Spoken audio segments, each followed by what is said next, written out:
घरोघरी मातीच्या चुली या मालिकेच्या आजच्या भागामध्ये आपल्याला जबरदस्त ट्विस्ट पाहायला मिळणार आहे. जोगतीनीला घरी बोलवल्यानंतर इथे जानकी तिला हळदी कुंकू वगैरे लावते, तिची ओटी भरते. अशा पद्धतीने सगळं काही सुरळीत चाललेलं असं, परंतु जोगती नाही ती जानकीला धोक्याचा इशारा देत असे. ती म्हणत असे की तुझ्या घरती आता संकटाची चाहूल आलेली आहे. विशेष करून तुझ्या नवऱ्यावर खूप संकट येणार आहेत. ऑलरेडी संकट तुमच्या घरामध्ये एंट्री केलेली आहे असं ती म्हणत असते. मग लगेचच जानकी म्हणत असते की माझ्या नवऱ्यावर कोणतं संकट येणार आहे. परंतु जाता जाता जोगतीन अशी म्हणत असते की खरोखर तुझ्या नवऱ्याला आता तुला वाचवलंच पाहिजे, तुला खंबीरपणे त्याची साथ दिली पाहिजे. सदा सौभाग्यवती भव असा तिला आशीर्वाद देत असते. आणि नंतर जानकी त्या जोगतिनीकडे बघतच असते.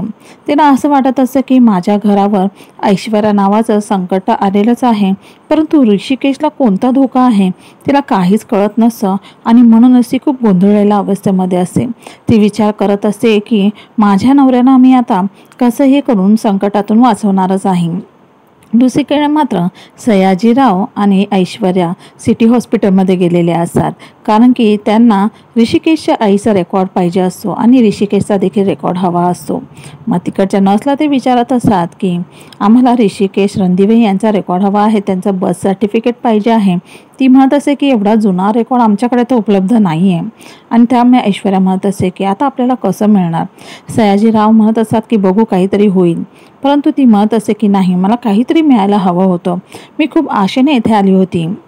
ज्या वेळेला ते दोघंजण हॉस्पिटलमधून बाहेर देतात त्याच वेळेला तिथे जग्गू नावाचा एक वॉर्ड बॉय असतो.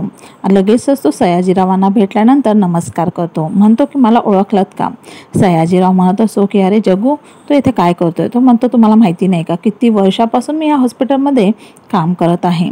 नंतर तो म्हणत असतो की तुम्हाला काय हवं आहे. ऐश्वर्या म्हणते की आम्हाला ऋषिकेश रणदिवे यांचं बर्थ सर्टिफिकेट हवं आहे. तो म्हणत असतो की ह्या हॉस्पिटलमध्ये ते भेटणारच नाही. सयाजीराव लगेच म्हणत असतात ती नर्स देखील तेच तर म्हणत होती. नंतर तो म्हणत असतो की मला पैसे द्या, मी तुम्हाला सगळं काही सांगेन. आणि त्यानुसार सयाजीराव त्याला पैसे देतात. तो म्हणत असतो की तुम्हाला ऋषिकेशबद्दल सगळी जर माहिती हवी असेल ना तर ते PPR आश्रम आहे तिथे तुम्हाला मिळणार आहे. ऐश्वर्या आता गोंधळते. ती म्हणत असते की PPR आश्रम. त्यावेळेला ते म्हणत असतात की हो तिथेच आहे, त्याच्याबद्दल सगळं रेकॉर्ड वगैरे आहे ना, नानासाहेब आहेत त्यांनी तिथेच ठेवलेले आहेत. आता लगेचच ती म्हणत असे हे PPR काय आहे. तर तो म्हणत असतो की पार्वती रणदिवे असं ते आश्रम आहे, म्हणजे पार्वती पुरुषोत्तम रणदिवे असं हा आश्रम आहे. आणि तो आश्रमाची खरी मालकीण ऋषिकेशची आई आहे. तो आश्रम नानासाहेब चालवत आहेत. त्यांची ती पहिली बायको आहे आणि त्यांचाच मुलगा ऋषिकेश आहे. ऐश्वर्याला जी माहिती हवी असते ती सर्व आता तिला मिळालेली असते.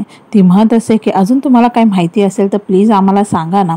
त्यावेळेला तो म्हणत असतो की हो मी तुम्हाला सगळं सांगेल, परंतु मला असं वाटतं की तुम्ही मला अजून पैसे दिले पाहिजे. म्हणूनच तो म्हणत असतो की मला पैसे द्या. आता सयाजीराव पुन्हा त्याला पैसे देतात. ऐश्वर्या म्हणते की अजून द्या त्याला पैसे, त्याला खुश करून टाका. आपल्याला खूप महत्त्वाची माहिती त्याने सांगितलेली आहे आणि हा माणूस आपल्या अजून कामी येणार आहे. अशा पद्धतीने ह्या ठिकाणी खूप महत्त्वाची माहिती जग्गूने सयाजीराव आणि ऐश्वर्याला दिलेली असते. जग्गू हे देखील म्हणत असतो की नानासाहेब फक्त त्या ठिकाणी ट्रस्टी म्हणून काम करतात, परंतु खरी मालकीण आहे ती ऋषिकेशची आई आहे. आणि ऋषिकेशबद्दल सगळे जे काही डॉक्युमेंट्स आहेत त्यांनी सेफली त्या आश्रमामध्ये ठेवलेलं आहे. ऐश्वर्याला आता एवढी सगळी माहिती मिळालेली असते आणि म्हणूनच ती म्हणत असते की मला खूप आनंद झालेला आहे. आता मी ह्या ऋषिकेशला कशा पद्धतीने इजा पोहोचवते ना आता ते तुम्ही बघाच असं ती सयाजीरावांना म्हणत असते. तिने आता डाव टाकायला सुरुवात केलेली असते. दुसरीकडे मात्र येथे जानकी ऋषिकेशची वाट बघत असते. ऋषिकेश ज्या वेळेला घरी येतो त्यावेळेला ती त्याला घट्ट मिठी मारत असते. तो म्हणत असतो की काय झालेलं आहे.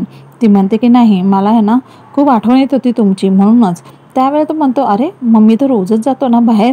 तर ती म्हणते की नाही आहे ना मला असं तुमच्यापासून जास्त लांब आता राहता येणारच नाही आहे असं ते मुद्दामून खोटं म्हणत असे.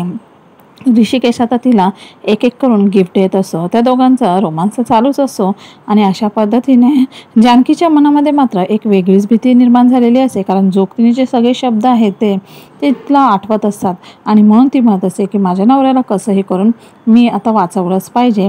आता ऐश्वर्याने डाव टाकायला सुरुवात केलेली असते आणि त्यामुळे खरोखरच ऋषिकेश आहे त्याच्या जीवाला खरोखर धोका निर्माण होणार असतो आणि त्याचे सगळं काही आहे ते ऐश्वर्यामुळेच होणार असतं आणि जानकीला याची भनक देखील नसते.